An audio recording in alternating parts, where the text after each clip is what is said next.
होइन मेरो चाहिँ के कामै नभएको भन्छन् कि क्या हो वाक्कै लागिसक्यो कति गनगन गरेर बसे कि आज त झगडा गर्न म पनि चाहिएन त अचम्मै भयो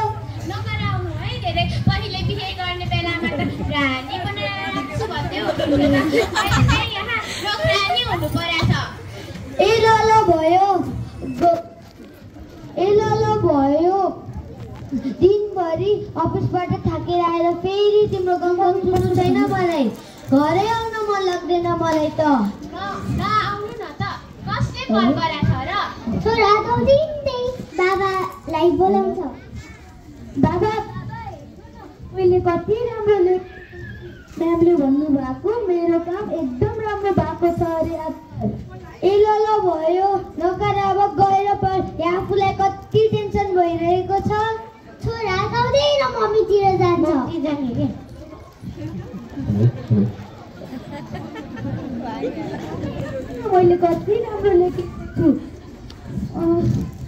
मैले कति राम्रो लेखेको छु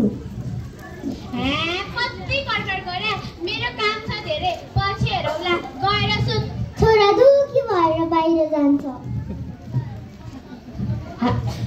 हाम्रो अहिले होइन एकछिन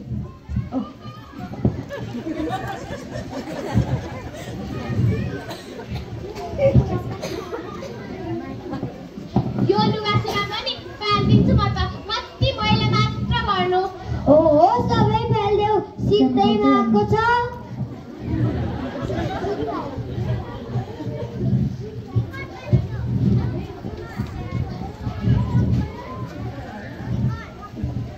दिदी र भाइ बसेर कुराकानी गर्ने थिए बाबाले गाली मात्रै गर्नुभयो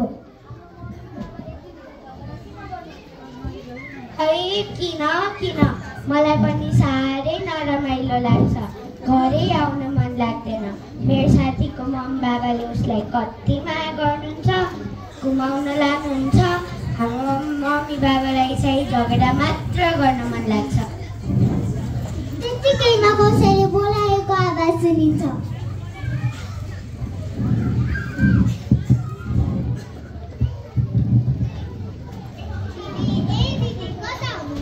माइकको आवाज ठुलो बनाउनु उसको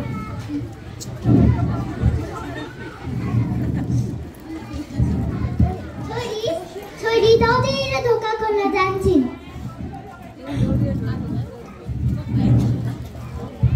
नमस्कार आन्टी आउनुहोस् न भित्र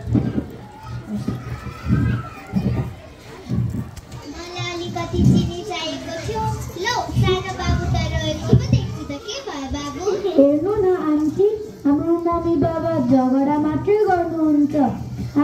मलाई पनि तपाईँको घर लानु न प्लिज म त्यही खुसी हुन्छु ओहो के भनेको त्यस्तो यस्तो माया गर्ने मम्मी बाबा हुनुहुन्छ हो अलिकति बढी झगडा गर्नुहुन्छ मैले अस्ति सम्झाएको पनि हो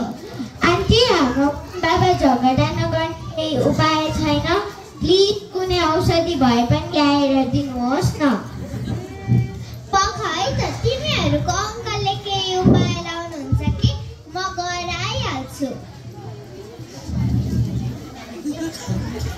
दिदी र भाइ कुराकानी गर्दै थिए आहा अब त हाम्रो मम्मी बाबा मिलेर बस्नुहुन्छ कस्तो रमाइलो है दिदी खै हेरौँ न अब अङ्कलले के गर्नुहुन्छ अङ्कल र आन्टी दुवैजना आउँछन् के भयो नानी बाबु तिमीहरू त धेरै दुखी छौ रे तिमीहरूको आन्टीले हतार तानेर मलाई यहाँ बोले आइन् त हेर्नु न अङ्कल हाम्रो मम बाबा सधैँ झगडा गरिरहने हाम्रो मम बाबाले गर्दा हामी नै सधैँ दुखी भइसक्यौँ ए कुरा त्यस्तो पो ल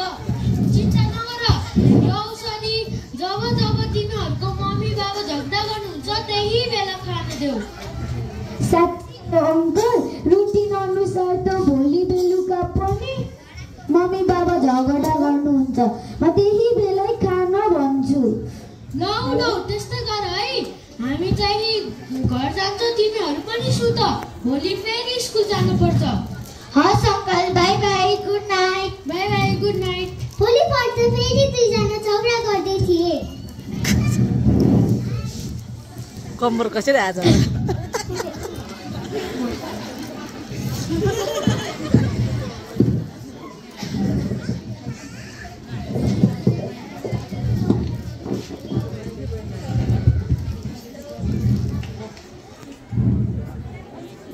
भयो के सामान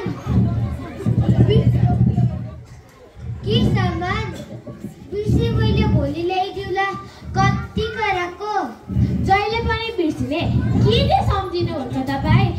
म त अब माइती गएर बस्छु अनि सबै काम आफै सम्झेर गर्नु छोरा दौडेर कोठामा जान्छ र भन्छ बाबा तपाईहरु झगडा नगर्नुहोस् हामीलाई कस्तो नरमाइलो लाग्छ मलाई त खुब रमाइलो लाग्छ नि मम्मीलाई गएर भन बाबा नरिसाउनुहोस् बढी औषधि खानुहोस् हिजो उता घरको अङ्कलले दिनुभएको यो औषधि खायो भने झगडा तुरुन्तै बन्द हुन्छ अरे होइन यस्तो नचाहिने कुरा तिमीहरूलाई कसले सिकाउँछन् झगडा पनि काहीँ औषधि हुन्छ खुवाउनु नै हो भने आफ्नै मम्मीलाई गएर खुवाऊ उही नै हो झगडाको बिउ मम्मी तपाईँ यो औषधि खानुहोस् तपाईलाई रिस पनि उठ्दैन झगडा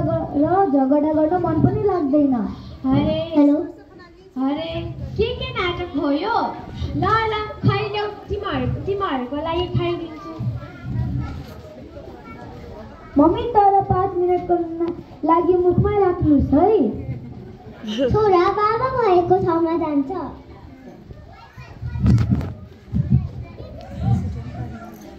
बाबा मम्मीले त खानुभयो अब हजुर पनि खानुहोस् अरे भगवान खै ल्याउ अलिकति